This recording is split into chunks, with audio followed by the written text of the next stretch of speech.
Assalamualaikum warahmatullahi wabarakatuh. Perkenalkan, nama saya Ahmad Effendi Rafiq, dari kelas I. Sekarang saya akan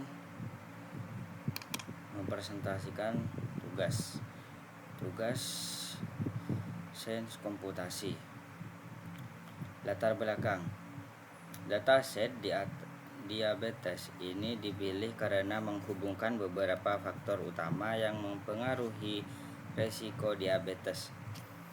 Faktor-faktor tersebut meliputi kadar gula darah, indeks massa tubuh, BMI, dan usia (AGE). Kadar gula darah yang tinggi sering dikaitkan dengan diabetes tipe 2. Sementara BMI yang tinggi menunjukkan obesitas, yang merupakan salah satu faktor resiko utama untuk penyakit ini. Usia juga berperan penting karena resiko diabetes meningkat seiring bertambahnya usia, terutama setelah 45 tahun. Variabel hasil diagnosis menunjukkan apakah seseorang menderita diabetes. 1 sama dengan positif, 0 sama dengan negatif, dan dipengaruhi oleh ketiga variabel tersebut. Analisis dataset ini akan membantu memahami bagaimana faktor-faktor tersebut saling berkaitan dalam menentukan risiko diabetes pada individu. Penjelasan detail mengenai diabetes. Mengenai dataset,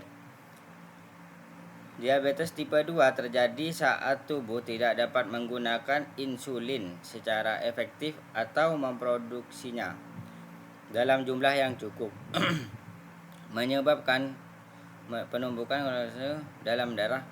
Kadar gula darah yang tinggi menjadi tanda utama diabetes. Selain itu, BMI yang tinggi terutama pada orang obesitas meningkatkan risiko resistansi insulin yang memperburuk kadar glukosa darah. Seiring bertambahnya usia, kemampuan tubuh yang memproses glukosa juga menurun, sehingga risiko diabetes meningkat, terutama pada polusi yang lebih tua.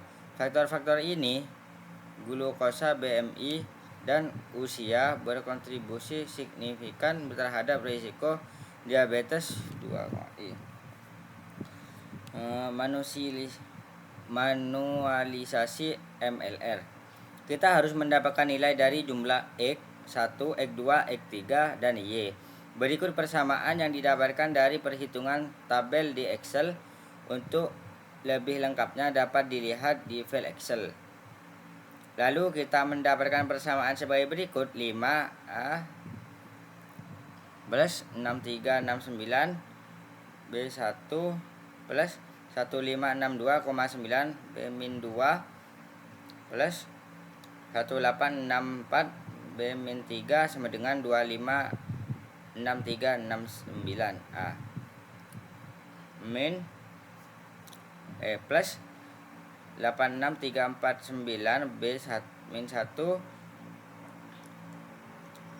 plus 201875,4 B-2, dan seterusnya. Ini teman-teman.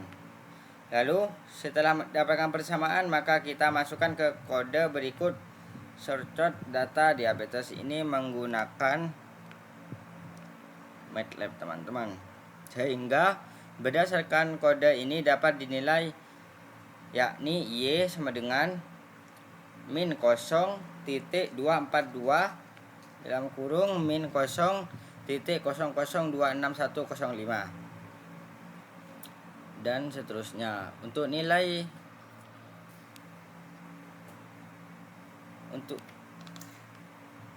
nilai dari rumus MLR sebagai berikut: